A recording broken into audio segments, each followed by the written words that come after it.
It is March 12th, and this is of course the video log that takes 30,000 to a million. And after I update you through the accounts, I want to talk about how I modified my option selling strategy and why I did it, and also a little tidbit that I was worried about before when it comes to doing it. But first, let's go into the account.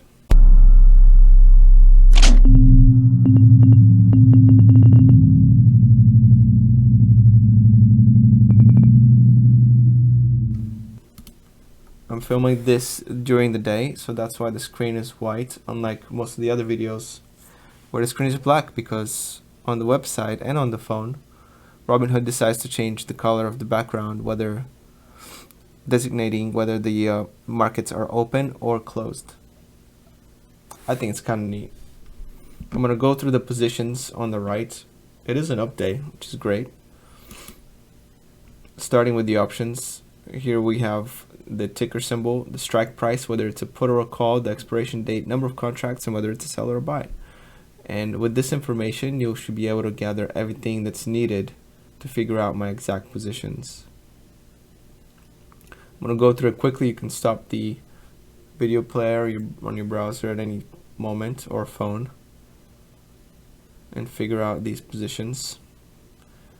I've had a really nice day on EBIX today, actually, making up for the poor performance by Apple as of late compared to the markets anyways.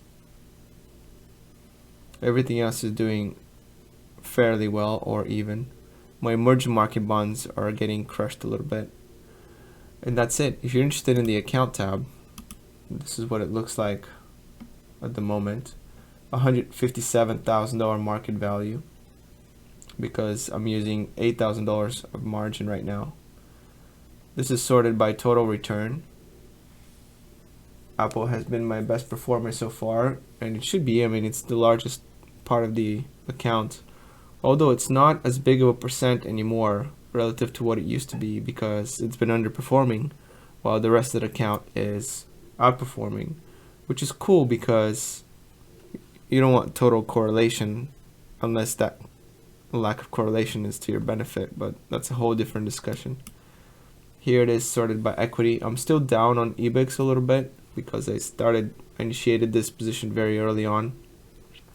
Price is 33 right now. My average price, entry price, is 37.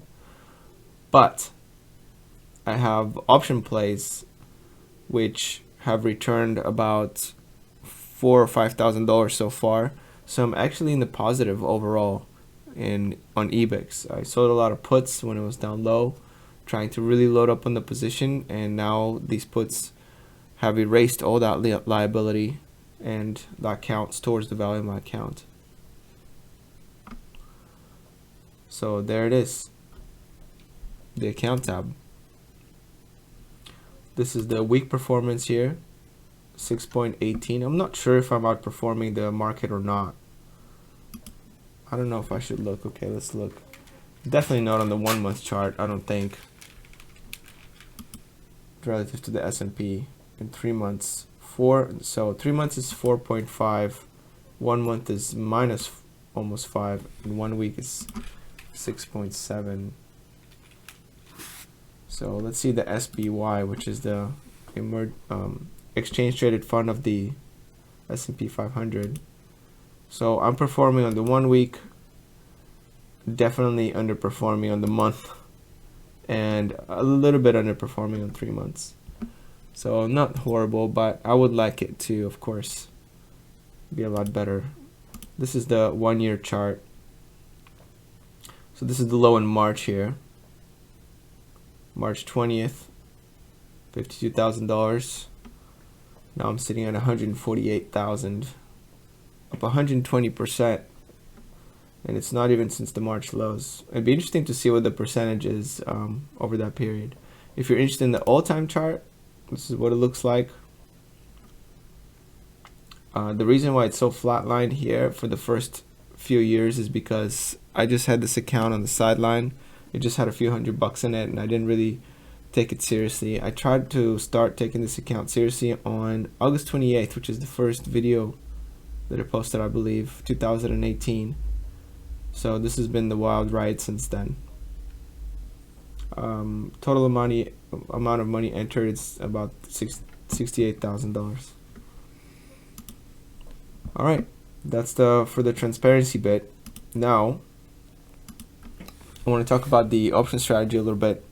So I made a video not too long ago about how I changed the way I'm selling options, and how instead of waiting till expiration like I normally do to collect the last bit of premium or the stock, I've decided to try to be a little bit more proactive when it makes sense to start buying back some of these puts that I've sold in order to increase the efficiency of my premium gains. So I'm really going to try to ramp up the premium bit of my account gains.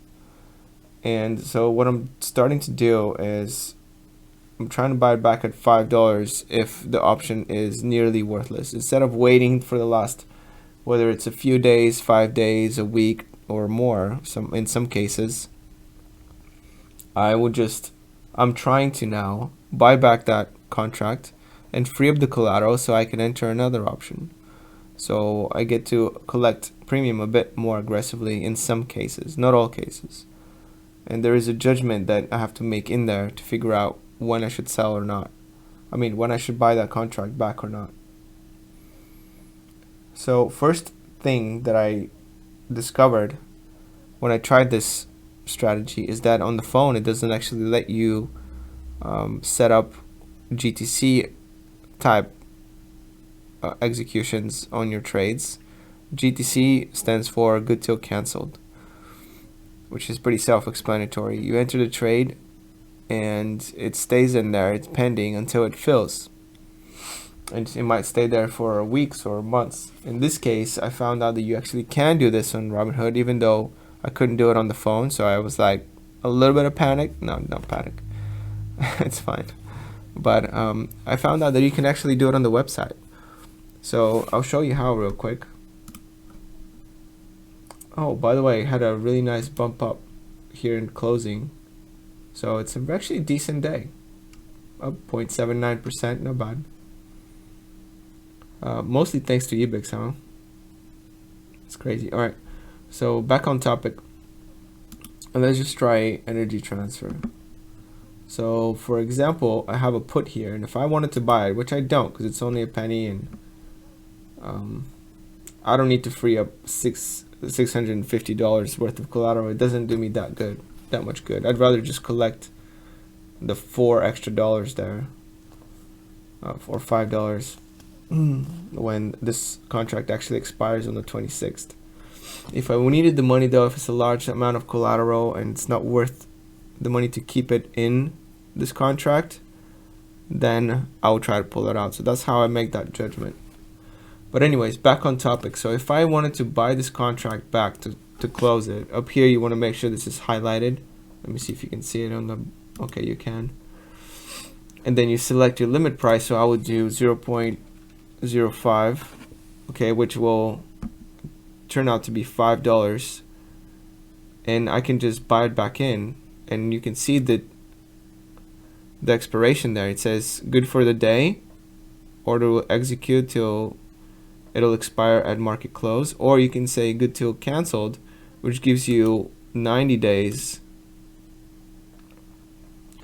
for the trade to execute. So in case some wild action happens in the morning or at close or something like that, then the Robinhood will try to execute it. We know that Robinhood's executions are not flawless, but if you're sleeping, if you're on vacation, you can just set the trades and you don't have to watch the market all the time. In fact, I rarely watch the market all the time. I only watch the market maybe 15 minutes during the day while the markets are still open. And I do this intentionally. It's not like I don't care about it. I just what happens is if I stay in the markets too long, I start thinking on the fly, and when the market is open, I will want to execute something that I haven't thought out thoroughly. So it's kind of a self-guard from my weaknesses. So what I like to do instead is I do all my research at night when the markets are off, when they're not online, they're closed, and then if I come up with a good idea and I've researched enough and I'm convinced that it's a good move, then when the markets are open in those 15 minutes during the day, when I look at them, I will execute if the price makes sense. I predetermine at what levels I'm gonna execute a trade, and if that materializes the next day and I'm able to get a good deal on what I'm trying to sell or purchase, then I'll do it. So 15 minutes a day. My goal is to, make a ton of money for 15 minutes a day eventually. So, if I have $1 million or so, I could be making $1,000 a day for 15 minutes on average, if you factor everything in. Obviously, most of that work is happening by businesses doing the work, generating dividends, earnings and dividends, and of course the premium decaying. So all I need to do is just place the correct trades. It's not really going to be 15 minutes because I have done research, right? I do research at night and look at what I'm going to do and I plan and make sure that the levels are right, and I keep checking myself. So that's actually a lot of work, but it sounds better if you say 15 minutes, right? It's not really 15 minutes. Well, that's all I wanted to talk about today, which I think is a good topic to have, and that is my process. But just because that's my process doesn't mean it's going to be your process. Everybody has a different oh, it's a nice drop there after market. Everybody has a different process, different mental or otherwise challenges they have to overcome, and everybody's solution is going to be different. This is just mine. Make sure that you're always using your own process and you are an individual as a trader and you don't copy other people, because your performance will suffer and you won't learn anything in the process. So I advise people to make their own path when it comes to investing or trading or gambling and figure out their own methods. Of course, just because I do something, it's not an endorsement that you should do it. Each individual has specific needs and circumstances in their life, so the solutions vary greatly. Okay, with that said, hopefully you are making more money than I am. It should be easy to do because I'm trailing the S&P 500. So if you were just invested in VOO and that was your only investment, you'd be beating me right now. Okay, so that's how that works. All right, that's it. Peace out.